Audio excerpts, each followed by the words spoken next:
Buenas noches, ya vamos a estar con Juan Carlos de Pablo, vamos a estar también con Luis Juez, pero antes vamos a estar con la señora Patricia Bullrich. Y la primera pregunta que tengo que hacerle es que Aníbal Fernández le dijo hoy cabeza de frasco. ¿La molestó? Pero yo seré tan cabeza de frasco que no sé qué quiere decir. Así que la verdad es que... a ver, Alberto, mire, ya me cometí una gafa. No es la primera. Fernández, pues son todos Aníbal, Fernández. sí. Aníbal Fernández es un insultador serial, es decir, lo que hace es querer provocar al otro. Pero yo creo que frente a una provocación tan barata, lo mejor es no contestar. Así que yo no le contesté, no le voy a contestar. Él se debe haber quedado todo el día mirando a ver cuándo me contesta Bullrich. No le voy a contestar. Que piense lo que quiere. Yo sé... Pero a usted sí contestó hoy a alguien, a la expresidenta Cristina Kirchner, porque ella elogió mucho un plan económico del presidente norteamericano Biden. Sí, Cristina Fernández de Kirchner hizo un tuit muy largo donde elogió todo lo que dijo Biden en el discurso del Estado de la Unión, ¿no? Y Biden hace una especie de New Deal, de plan de aumento del empleo a través de las carreteras, de los aeropuertos. Infraestructura.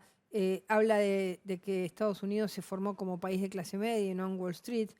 Entonces yo le digo, exactamente, digamos, pero es exactamente lo contrario de lo que hizo el kirchnerismo. El kirchnerismo, digamos, trabó a la clase media, generó impuestos mucho más altos, dificultades para abrir un comercio, generó planes sociales en vez de trabajo e inversión. Las carreteras, ni hablemos, Lázaro Báez dejó miles y miles de kilómetros sin hacer y ese dinero se desvió. Aeropuertos, bueno, nosotros hicimos un plan de apertura de los aeropuertos, ellos cerraron aeropuertos, dejaron obras, bajaron totalmente la política que se había hecho, cerraron el Palomar.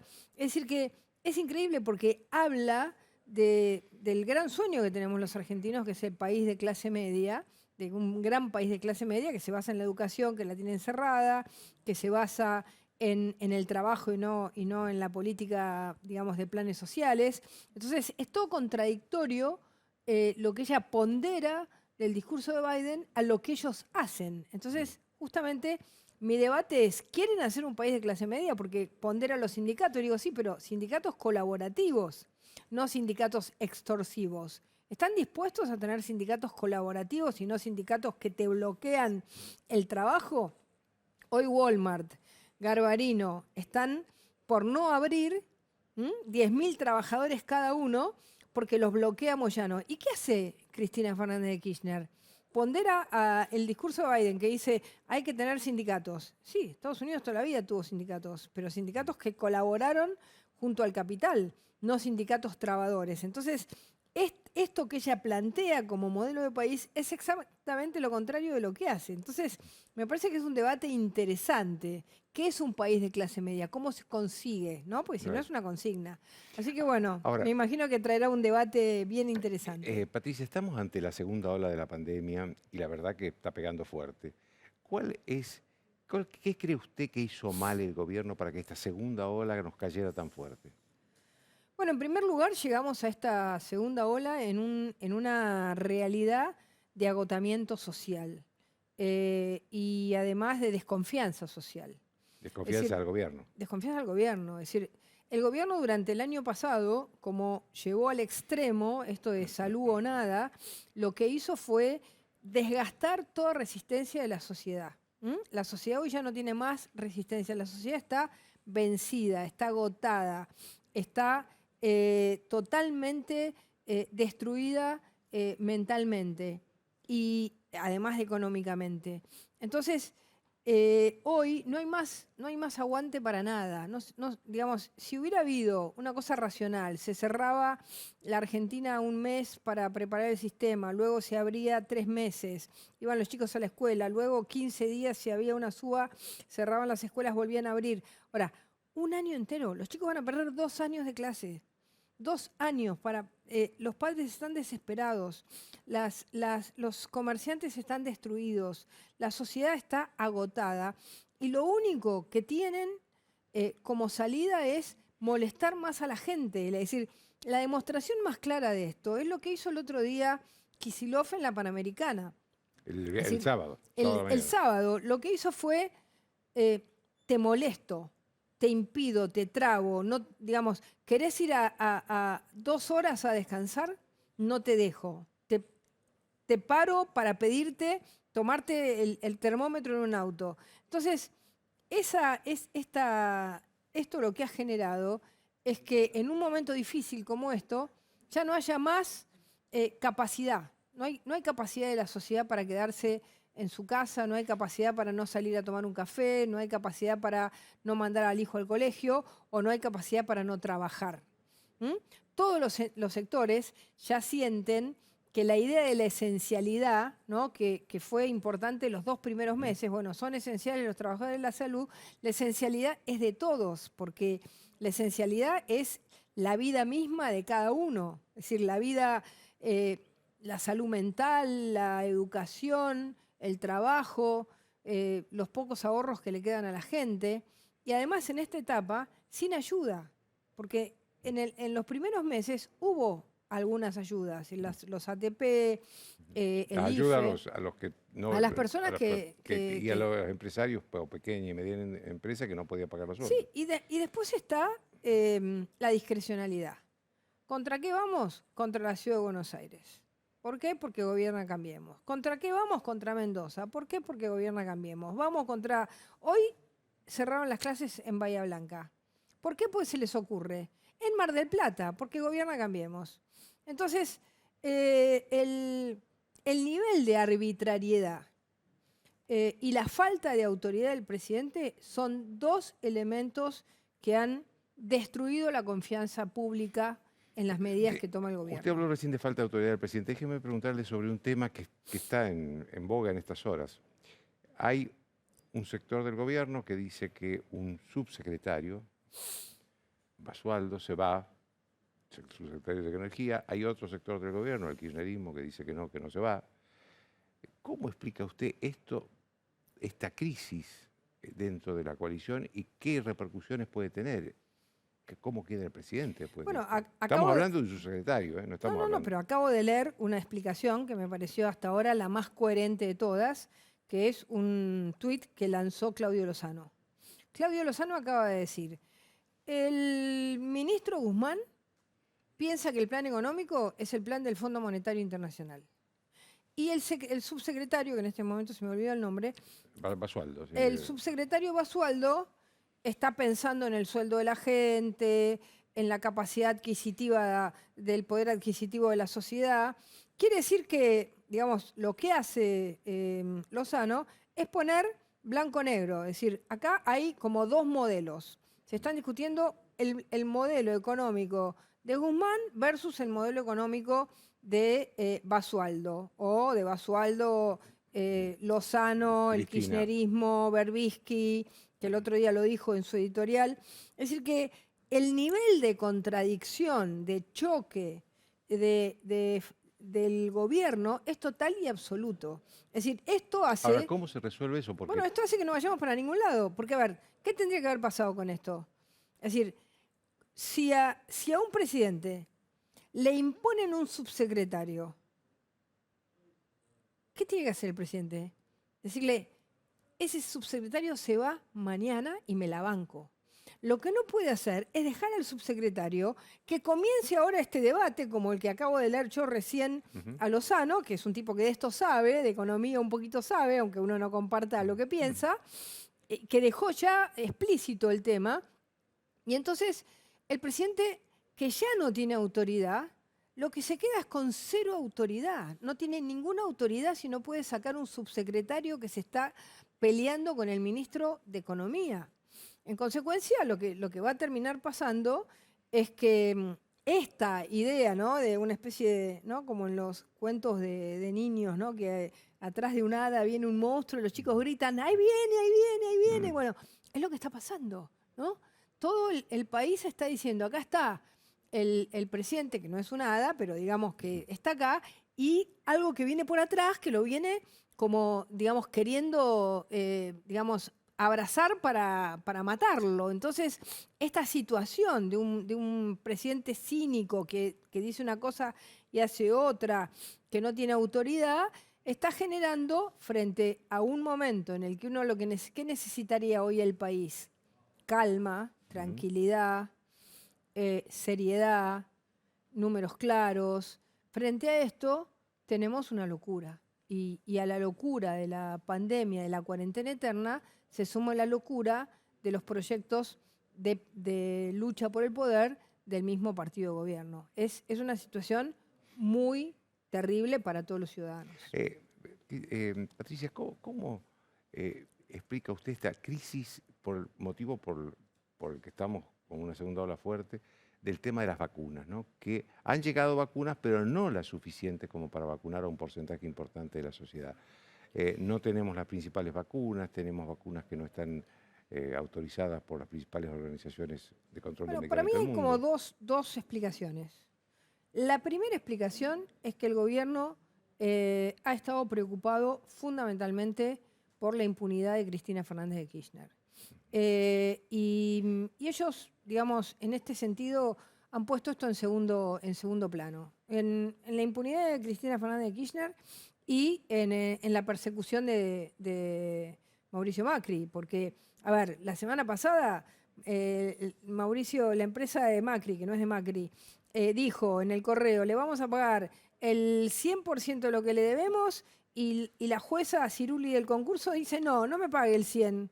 Ya no quiero. Entonces es como que la persecución es per se. Entonces, esta ocupación de gran parte del gobierno a perseguir a Mauricio Macri y además a la impunidad de Cristina Fernández de Kirchner ha sacado de lo importante la atención fundamental. ¿Qué era lo único importante? Lo único importante frente a una pandemia, apurarse con la vacuna. ¿Qué hizo el mundo? Sacó 10, 12 vacunas en tiempo récord. Las vacunas tardan 4 o 5 años. ¿Qué tenía que hacer la Argentina? Comprar esas vacunas. La Argentina tuvo un momento de lucidez cuando participó el Ministerio de Defensa con el Hospital Militar en el contrato, en la prueba de la vacuna Pfizer. Y eso le daba la posibilidad de tener 14 millones de vacunas con antelación a lo que podían tener otros países. Y ahí hubo una mano negra. Esa mano negra es decir, no, queremos que Pfizer tenga un socio nacional. ¿Por qué un socio nacional? Porque con el Eso dijeron porque eso no se había dicho nunca hasta ahora. Acuérdese lo que yo le digo hoy. Queremos, como AstraZeneca, un socio nacional. ¿Qué le da el socio nacional? La posibilidad que no le da ni Pfizer ni AstraZeneca, que son dos empresas que no le van a facilitar cosas. No voy a hablar más que esto porque estoy convencida de esto y tengo información. El socio nacional, Pfizer dijo, no puedo darle ningún socio nacional. ¿Sabe por qué no le puedo dar ningún socio nacional? Porque si yo le doy un socio nacional, no hago la cadena de calidad y de rapidez que tengo que hacer para hacer las millones de vacunas que está haciendo Pfizer. Bueno, frente a eso, el contrato quedó en el escritorio de González García. González García va a tener que dar explicaciones alguna vez de por qué no firmó ese contrato y empezó a mentir, a decir cualquier cosa, que la vacuna necesitaba 80 grados de frío, que la Argentina no te... Es todo mentira, todo mentira. La vacuna es una vacuna normal. 80 grados en un viaje, luego 20 grados y luego 5 días en una heladera. Todas mentiras. En unas que yo dije algo que metí la pata porque dije lo de las Malvinas como que se las llevaban, pero lo dije en un sentido irónico, y por eso ya pedí miles de veces perdón, lo vuelvo a hacer. Pero hasta llegaron a decir que pedían los hielos continentales. Y todo para explicar que no había un socio argentino. Que no había un socio argentino. ¿Qué significa eso? ¿Y sabe quién era el socio argentino? Bueno, no, es que no llegó a ver, porque Pfizer de entrada le dijo, no podemos, tenemos dos plantas en Estados Unidos Y la única garantía de tener, digamos, una cadena de producción que nos garantice la cantidad de vacunas que necesitamos es hacerlo en las 2 plantas de Estados Unidos. Más adelante podremos hacerlo porque Pfizer está en la Argentina hace muchos años. Ujú. Es decir, que lo podían hacer, pero no en ese momento. Es decir, que yo estoy convencida que ese ministro de Salud, que se fue después por la inmoralidad del vacunatorio VIP, ya va a tener que dar explicaciones mucho más profundas de por qué ese contrato quedó con una sola firma y nunca la firmó el gobierno argentino. Y hay un médico que conoce muy bien esto, ¿cómo se llama este doctor que estuvo con el presidente junto con Fernando Pfizer? Pollack. Pollack, que tendrá silencio. Bueno, le levantaremos en algún momento ese silencio, porque bueno, la confidencialidad, él es un médico, tiene un juramento, y si juró, digamos, confidencialidad, lo tiene que respetar. En algún momento habrá que levantarle esa confidencialidad, tanto a Pfizer Argentina como a ese médico, Pollack, para que digan por qué los argentinos hoy estamos sin escuelas, sin trabajo, porque el gobierno decidió priorizar algo poco transparente a comprar vacunas para los argentinos. Esto es la verdad que primera vez que se dice que el gobierno andaba buscando un socio argentino para Pfizer. Es Y así, que ese fue el motivo de la... es así. Porque esto estaba rodeado de un gran misterio, no se sabía No, hay una gran mentira. Dijeron que el contrato era un contrato que tenía cláusulas totalmente inaceptables. inaceptable. Bueno, lo inaceptable era esto. Todas las demás cláusulas las aceptaron todos los países del mundo. A ver, Uruguay, ¿qué le iba a dar? El estadio de, digamos, no sé, el Río de la Plata, una locura, digamos. Chile, ¿qué le iba a dar? Era todo mentira, eran todos inventos para, digamos, ir a condiciones que, a ver, AstraZeneca aceptó esas condiciones. ¿Y qué resultado tuvimos? Que todavía no tenemos la vacuna. Digamos, aceptó ir haciendo la vacuna de a poco. Quizás también, es verdad, si uno tiene 10 vacunas, algunas fallan, no todas van a andar bien. Ahora, no es casual que hoy no tengamos... Después tuvieron que salir corriendo a comprar Sputnik, está muy bien, otras vacunas, y el pueblo argentino va a sufrir todo este año la improvisación y la falta de transparencia de ese ministro y del presidente que no se animó a jugar, porque Pollack lo fue a ver al presidente. Pollack estuvo con el presidente. Sí, estuvo él me acuerdo de esa foto, estuvo él y el presidente de Pfizer Argentina. Estuvieron los dos. Ese contrato tiene una firma. Falta la firma del gobierno argentino. La firma de Pfizer entonces tiene. Sí, claro. Estaba listo. No faltaba nada. Faltaba algo que Pfizer no quiso. Es así. ¿Por qué fue crítica con Horacio Rodríguez Larreta los otros días? No fue crítica con Horacio Rodríguez Larreta. Hoy lo hablé con él, lo estuvimos charlando. Digo, me parecía que ya teniendo a la Corte Suprema de Justicia por fallar, suspender el secundario no me parecía lo más trascendente. Pero es como una cosa mínima dentro del problema general. Pero ha mantenido el primario y el inicial, ¿no? Claro, yo hubiera mantenido el secundario. Hoy me dijo, bueno, pero todavía no teníamos el fallo de la Corte, no sabíamos qué iba a pasar con el fallo de la Corte, es una situación bimodal. No es una crítica, es simplemente un debate, digamos, yo creo que menor, porque, a ver, la ciudad ha generado confianza en la cuarentena, totalmente, y sin tener instrumentos, porque si la ciudad... Si del principio cada uno hubiera podido comprar vacunas, yo hace 4 meses dije, la Ciudad de Buenos Aires, las provincias y los privados tienen que salir a comprar vacunas. Me salieron a decir de todo. Alberto Fernández, el presidente de la Nación, Cafiero, diciendo Bullrich quiere privatizar, quiere que todos compren vacunas. Está prohibido. Cuando ellos se dieron cuenta que no podían conseguir vacunas, salieron a decir, no está prohibido, salgan a buscar vacunas, cuando ya no había vacunas. Sí, ¿por qué? Porque querían tener el monopolio de la idea de que la vacuna era kirchnerista, ¿no? Es la vacuna kirchnerista que te la pone un kirchnerista en un lugar kirchnerista, mirando una película de las Madres de Plaza de Mayo en Tecnópolis. Esa idea querían, ¿no? Es decir, entonces, frente a eso, no dejaron que nadie comprara y dijeron que la ley no lo permitía. Mentira, todo mentira. Entonces, dentro de esto, la ciudad ha dado mucho más confianza, dentro de las imposibilidades que ha tenido la ciudad. Mendoza también. Mendoza también ha estado firme, como la ciudad de Buenos Aires, frente a este gobierno que lo único que sabe es cerrar, cerrar y cerrar, cuando ya no hay solución de nada. Así que no es una crítica, simplemente me hubiera gustado que la secundaria siga. Gracias, Patricia. No, muchas gracias. Una pausa muy breve y después Juan Carlos de Pablo.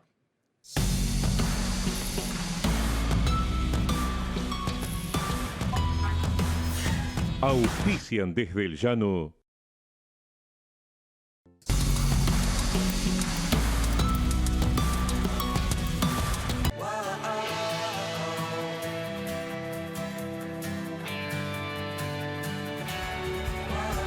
Energizate en Jujuy. Viví la Puna. Jujuy es energía viva. Todos sabemos lo que representa para la logística de una empresa una flota moderna de vehículos. Por eso, a la hora de renovar el parque automotor, piense en el especialista. Nadirán Mercado, subastas online. Tenemos cosas únicas, y sí, porque son nuestras. Cuando salimos de casa, siempre nos encontramos con una cara familiar. Y eso nos encanta. Municipalidad de 3 de febrero.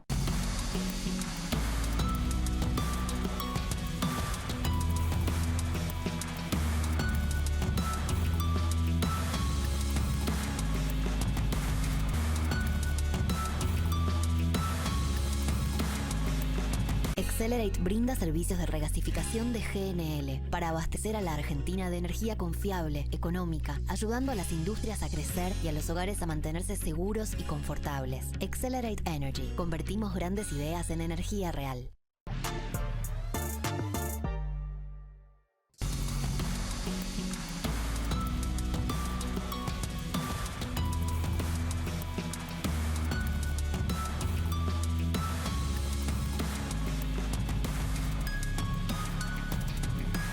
Bien, como les dije, estamos con Juan Carlos de Pablo. Buenas noches, Juan Carlos, gracias por estar con nosotros. La primera pregunta que te quiero hacer es, ¿qué significa para la economía este debate interno dentro del gobierno de si un subsecretario de Energía se va o no se va? ¿Qué significa eso para la economía? ¿Me dejás 2 minutos para soñar? Voy a soñar. Esta noche el presidente de la Nación los echa a los dos, dice, se van. Nombra un ministro de Economía en serio, junta todos los pedacitos, arma un programa, lo anuncia de manera creíble y cruza los dedos para ver si funciona. Este sueño tiene 2 antecedentes. Alfonsín 1985 con Surruil y Menem 1991 con Cavallo. ¿Va a ocurrir o no? Probabilidad que ocurra poquísima. Ahora te contesto. Significa parte de un gobierno que es muy raro cómo funciona, porque por supuesto que en todo gobierno vos tenés miembros del equipo económico que opinan distinto, pero hay uno que dice, bueno, muchachos, nos columnamos alrededor, digamos así, de esto. Entonces, es una situación peculiar, ¿no? Juan Carlos, porque acá parece que el nudo del conflicto es si hay más aumento en las tarifas de servicios públicos o no. El kirchnerismo parece que solo acepta un aumento del 8% y no quiere más. ¿Es necesario aumentar más las tarifas? Vamos a decir que estamos en un... Primero, el atraso tarifario no empieza ahora. No es que venimos fenómeno y dice, bueno, che, no. Venimos acumulando desde hace por lo menos un año. Déjame hacer una desagregación del índice de precio al consumidor del INDEC. Los últimos 12 meses aumentaron los precios más o menos 40%. Los precios de los flexibles 72%, los regulados 18%. El atraso es realmente una cosa fenomenal. Ahora, lo que le tiene que decir el gobierno a la población es, mire, por razones electorales vamos a aumentar muy poquito las tarifas. Entonces tenemos las siguientes 2 cosas. O aumentamos los subsidios, que quiere decir más déficit, más emisión, más inflación, o cortamos la luz. que va a ocurrir una combinación de las dos cosas. Dígalo. Decime, ¿en qué medida este debate interno que ha sacudido a la política, a la economía, afecta también la relación fundamentalmente con el Fondo Monetario Internacional, con el que estamos negociando si va a haber acuerdo o no va a haber acuerdo? ¿Esta pelea compromete esa negociación con el fondo? Cuando en 2018 el fondo le prestó a Mauricio Macri, no sé, 45.000 millones de dólares, la jugada era esta. Mauricio, a vos no te presta más en los mercados de capitales. Toma, te doy plata para llegar a las elecciones. Con esto vas a ganar las elecciones, vas a restablecer la confianza, te vas a poder volver a endeudar y con eso no devolver la plata. Bueno, eso no funcionó. Cuando Cristina Fernández de Kirchner dijo el otro día no tenemos plata para pagar, no dijo nada. ¿O vos crees que en el fondo alguien cree que los argentinos vamos a hacer esfuerzo fiscal suficiente para devolver esto? Así que esta es una negociación que va lo más largo posible. El gobierno argentino no tiene ningún interés en hacer el acuerdo porque sabe que no va a conseguir plata fresca y el Fondo Monetario no tiene ningún apuro en llegar a este acuerdo porque lo que va a salir va a ser una cosa que técnicamente va a ser un bochorno y la señora Georgieva con eso va a tener que enfrentar al directorio del Fondo Monetario que está integrado por 20 y tantos países que no les importa nada a la Argentina, pero que naturalmente van a decir, vos le das todo eso a la Argentina, si a mí que me das. Moraleja. Yo creo que esta negociación con el fondo tiene más ritual que otra cosa. El fondo habla como los diplomáticos, estamos haciendo reuniones positivas, grandes avances, pero yo no veo ahí que haya ningún incentivo para apurar las negociaciones. Los que somos verdaderamente exigentes acá, no son ni los bonitas ni el fondo, somos los argentinos, que nos levantamos todos los días a ver cómo le encontramos la vuelta, a pelearla, la individual, mientras estamos esperando que el gobierno se decida hacer algo. ¿Vos crees entonces, por lo que decías al principio, que es necesario, que llegó la hora de cambiar el ministro de Economía? Llegó la hora de que el presidente de la Nación diga, che, ¿qué hacemos para enfrentar las elecciones? Lo que tiene que en este momento como inercia es nada, ni vamos, y no jugamos a, no sé, la vacuna, a lo que sea, no sé. Y se verá el resultado de las elecciones. El argumento de después de las elecciones veremos Juan Carlito, no me lo creo porque, Joaquín, después de estas elecciones vienen las otras elecciones, siempre hay elecciones. Entonces, ¿cuándo es el momento de corregir? Cuando no tiene más remedio. Por eso esto termina, la probabilidad que termine en algo dramático es alta. Ahora, con esto yo no voy a convencer probablemente al actual gobierno argentino a decir, tenés razón Juan Carlos, vamos a tener que hacer algo.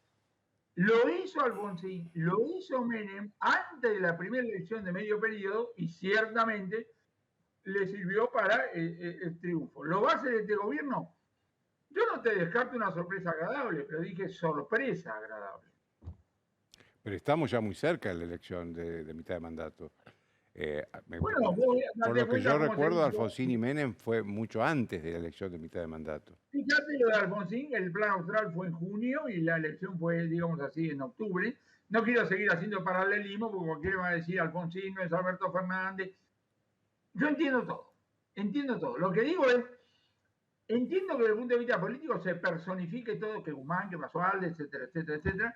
Uno como economista está viendo el proceso. Y lo que está diciendo es, acabo de tener problemas serios, digamos así. Hay una trilogía dramática que tiene que ver con el panorama sanitario, con el panorama puramente político. Argentina es un país presidencialista y personalista, y tenemos al presidente, me gusta decir evaporado para no encontrar ninguna otra, no importa. Y un equipo económico que no está con una cabeza, y cada uno juega la de él. La Secretaría de Comercio juega la de ellos. La Secretaría de Comercio intima a los empresarios a que maximicen la producción, como si los empresarios necesitaran ese mandato, cuando se sabe que un empresario gana plata abasteciendo, no desabasteciendo. Lo que los funcionarios tendrían que decir es, ¿por qué este señor no produce más? Bueno, de repente porque no tiene más demanda, de repente porque le faltan insumos importados, porque el Banco Central no le vende el dólar oficial, por alguna otra razón, ¿no? ¿Vos crees que estas nuevas restricciones que hay ahora por la pandemia pueden comprometer aún más la economía durante este año? Bueno. La economía es una cosa que hay que personalizarla. Si yo miro el decreto último y el anterior, las diferencias son mínimas, realmente las diferencias son mínimas. Has adelantado una hora cuando cerrar los comercios, le has dicho en Cava a las construcciones de más de 2.500 metros cuadrados, etcétera, etcétera, y no sé qué alguna cosita, digamos, más. Y después aparecen como las morisquetas. El tema este de cerrar la salida de la Panamericana, todo lo que hemos visto, es una invitación a que los argentinos tomemos las restricciones, lo voy a decir en latín, en joda. Porque vos cuando pones una restricción, vos no podés esperar que el afectado te felicite, pero de repente encuentra cierta lógica. Cuando vos ves que todos los sanitaristas le dicen al presidente de la Nación, las escuelas no contagian, y cierran las escuelas, vos decís, perdón, ¿usted por qué lo dice? Porque le gustó, ¿entendés? Entonces, ese mensaje es dramático. Desde el punto de vista sanitario, de repente vos tenés que tomar mayores restricciones, pero por favor hacelo de manera puntual, hacelo de manera específica, fijate, da el ejemplo, etcétera, etcétera. Juan Carlos, el país tiene un problema, y el gobierno sobre todo, que es que no puede bajar la inflación de números muy importantes. Estamos hablando entre el 4 y el 3,5% mensual. ¿Vos crees a qué se debe esto? ¿A que no puede bajar?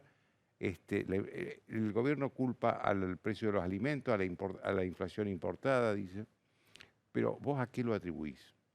La inflación importada es una estupidez porque vos tenés muchos países que tienen el mismo tipo de productos de importación y de exportación y no tienen la tasa de inflación.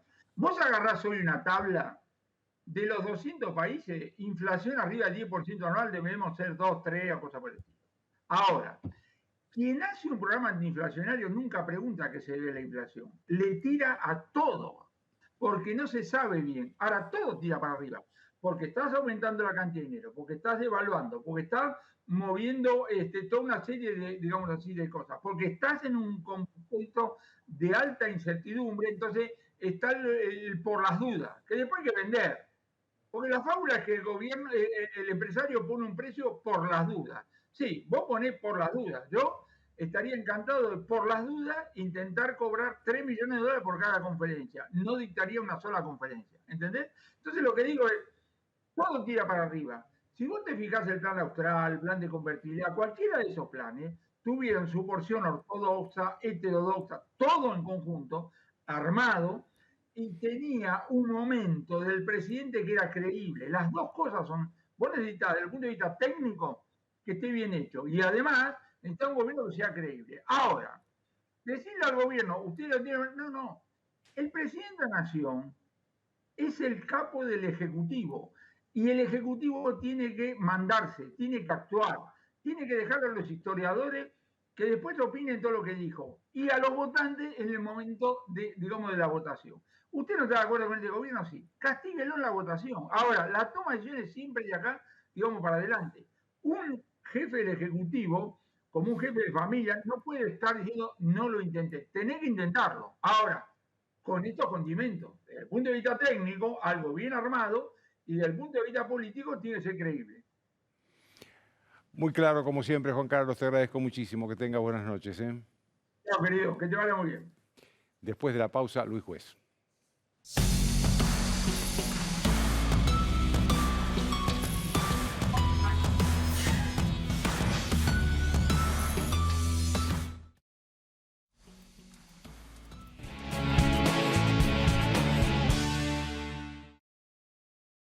Así que ya sabes. Cualquier cosa que necesites, me avisás. ¿Tenés un vecino? Tenés tu banco cerca. Ayudarnos. Lo mejor de ser vecinos. Banco Ciudad. Te quiere ver crecer. Argentina debe conquistar nuevos mercados para converger con las economías más desarrolladas. Adrián Mercado cuenta con portfolios de inversión, agroindustriales, regionales, de logística, turísticos y portuarios, yacimientos de litio y otros minerales. Llegó la hora de invertir con el que sabe. Llegó la hora de Adrián Mercado Comex. Plan de vacunación COVID-19. Empezamos a aplicar la vacuna en más de 180 puestos en la ciudad. Para saber más, ingresá a buenosaires.gov.ar/vacuna COVID. Cuidarte es cuidarnos. Buenos Aires Ciudad.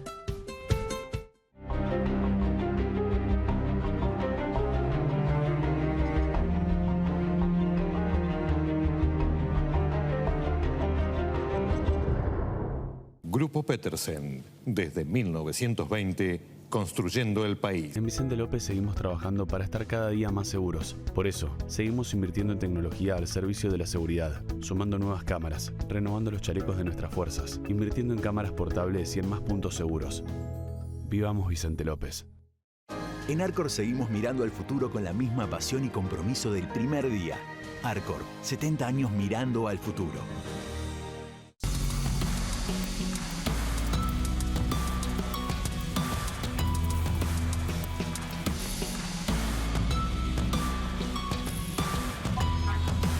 Bien, como les dije, estamos con Luis Juez, diputado nacional de Juntos por el Cambio, por Córdoba.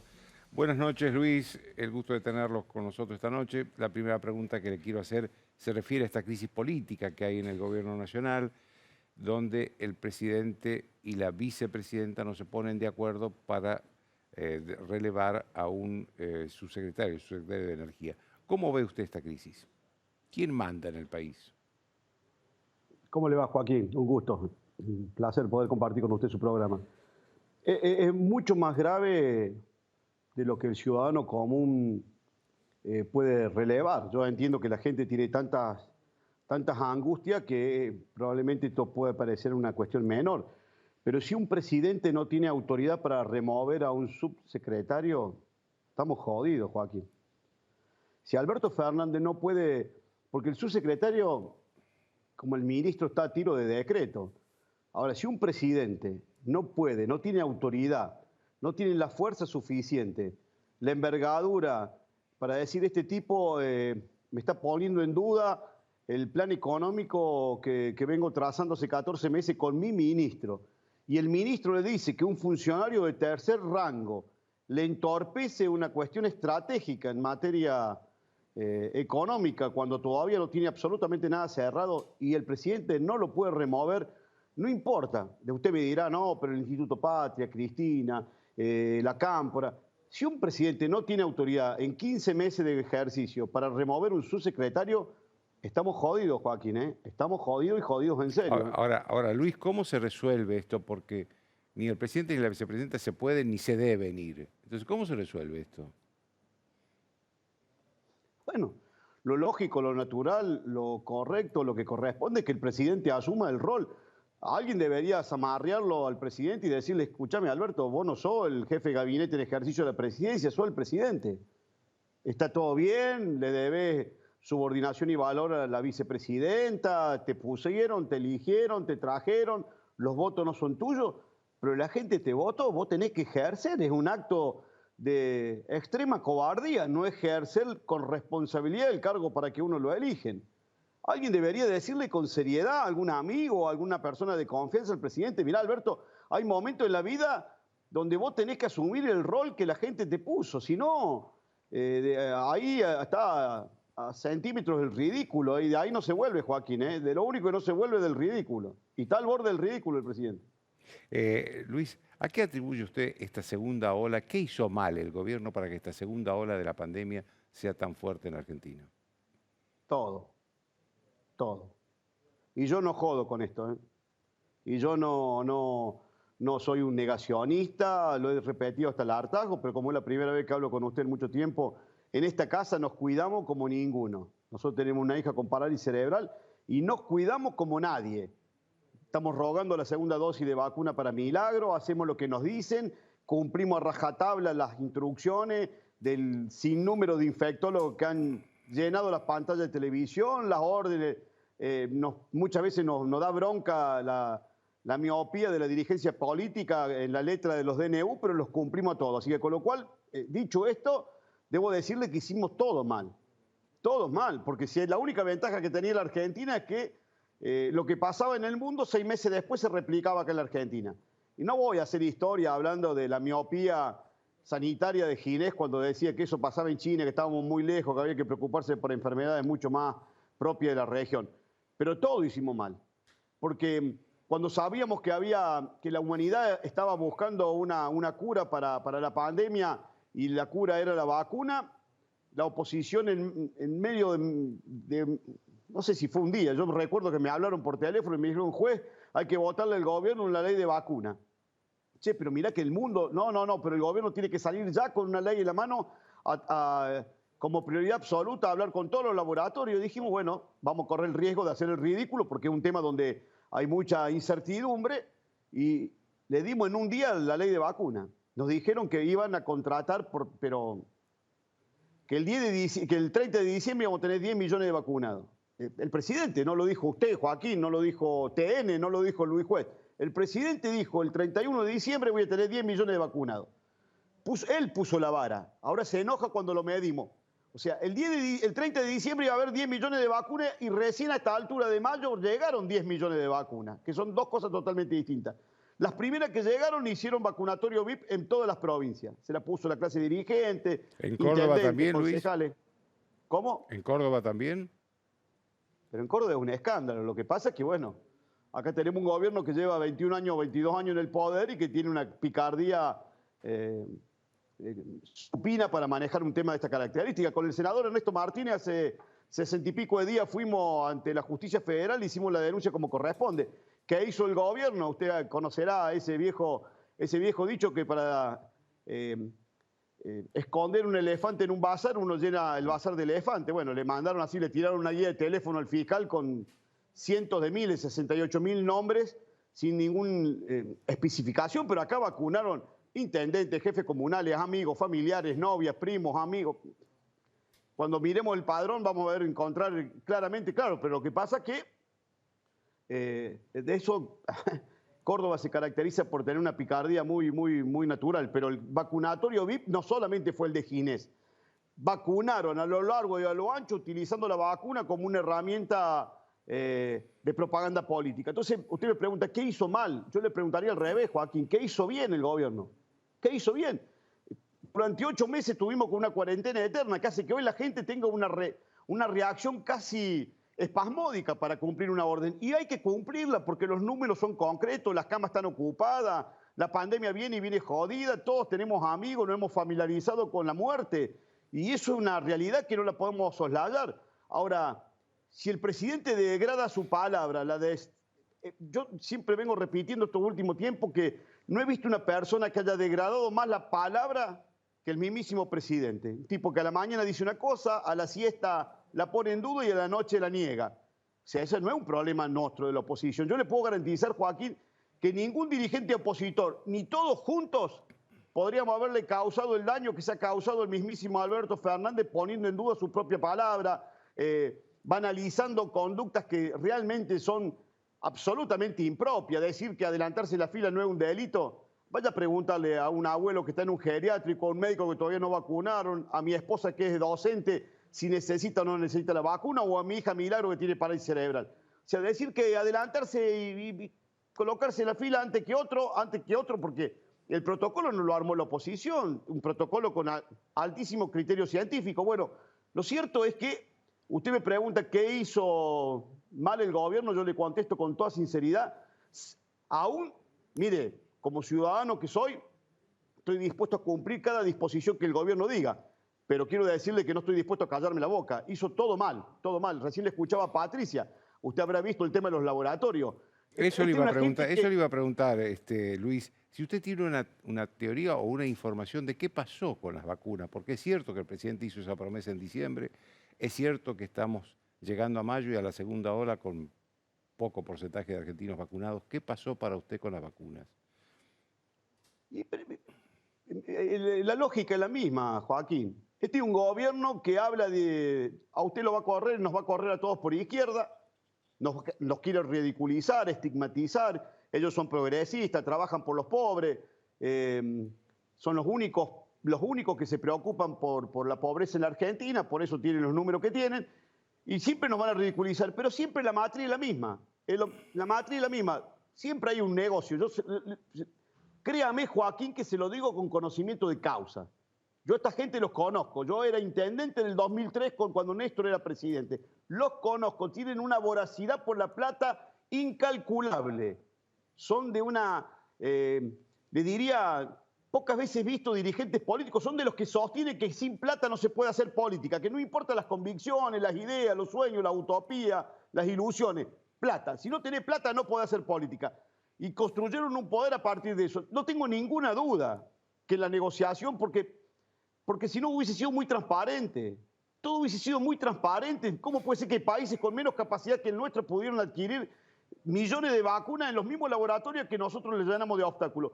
Porque ha habido un negocio. No tenga ninguna duda que han querido hacer con un negocio. Le dimos 50 y pico, 56 millones de dólares a AstraZeneca, todavía no tenemos una jeringa. Con Pfizer, esto que decía Patricia es muy cierto. Ginés, acuérdese la noche que a Ginés le pidió la renuncia, le dijo: Ginés, si yo llego a hacer una declaración de lo que verdaderamente pasó, tiembla el gobierno, este gobierno se cae. Bueno, algún día Ginés va a tener que contar por qué no firmó ese contrato y qué le pedían al laboratorio. Lo que pasa es que como ideologizan todo, uno se le ocurre hablar de Pfizer y automáticamente te sacuden con que uno es proamericano, que está con los laboratorios gringos. Lo cierto es que la vacuna no llegaron y que nosotros le dimos licencia desde la oposición para que compraran en donde sea. No importaba qué idioma hablara la vacuna, porque los argentinos necesitaban vacunas que hablaran en ruso, en chino o en americano, no importaba. Lo que necesitábamos eran vacunas y no llegaron porque privilegiaron los negocios. Le agradezco mucho, Luis. Ojalá su familia pueda ser vacunada cuanto antes. Que tenga usted buenas noches. Ojalá a todos los argentinos le toquen el turno que le toque. Un abrazo y muchas gracias a usted. Un gusto. Gracias. Una pausa.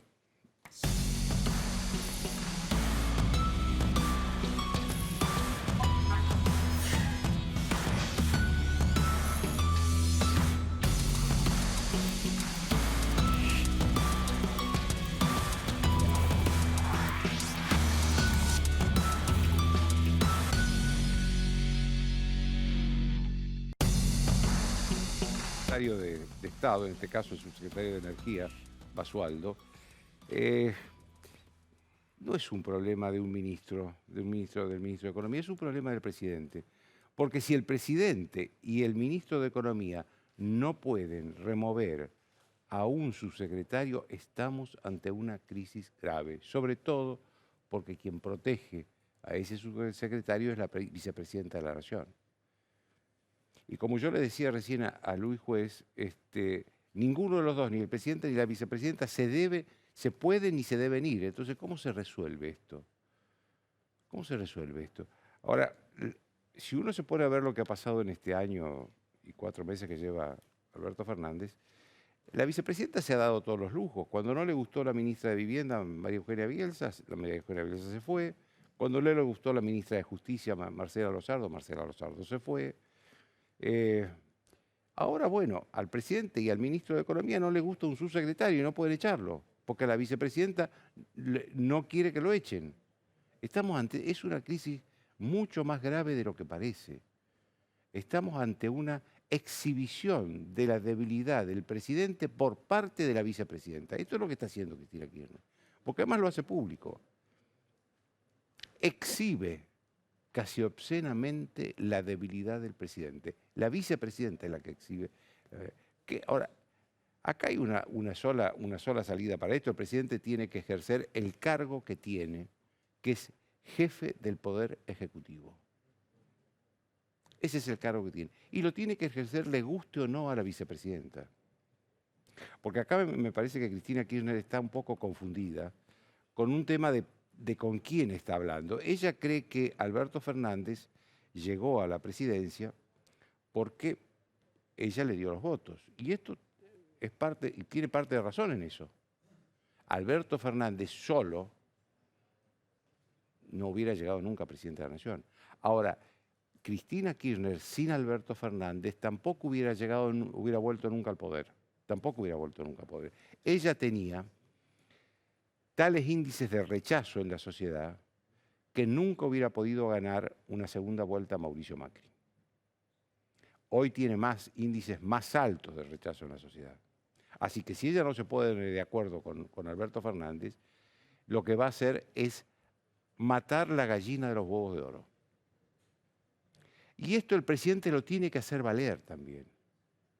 El presidente, más allá de su necesidad y de su política de no enfrentarse con la vicepresidenta, tiene que hacer valer ante ella que está ella en el poder porque estaba Alberto Fernández.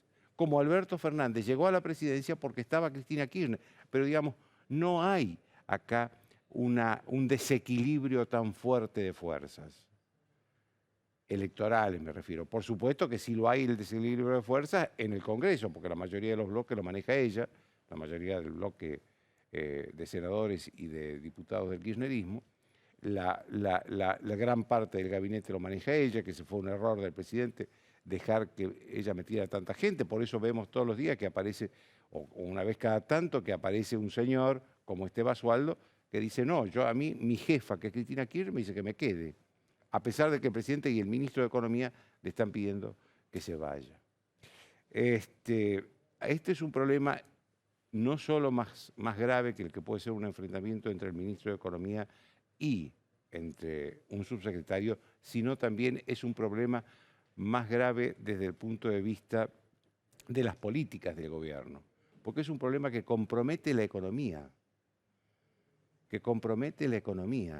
Hoy lo dijo bien Claudio Lozano en un tuit, acá es o la política del fondo, que dice, según Lozano, es la que respeta Martín Guzmán, el ministro de Economía, o es la política nacional y popular, la de Basualdo, que es la de este subsecretario. Entonces, se tiene que definir qué política vamos a hacer. No pueden convivir las dos políticas permanentemente y este equilibrio permanente del presidente entre uno y otro, que se va pero no ahora. ¿Cómo no ahora? ¿Cuándo se va a ir Basualdo? ¿Dentro de 15 días, dentro de un mes, cuando nos hayamos olvidado todos del tema? El que va más perjudicado va a salir de esta postergación es el propio presidente. Chau, hasta el lunes.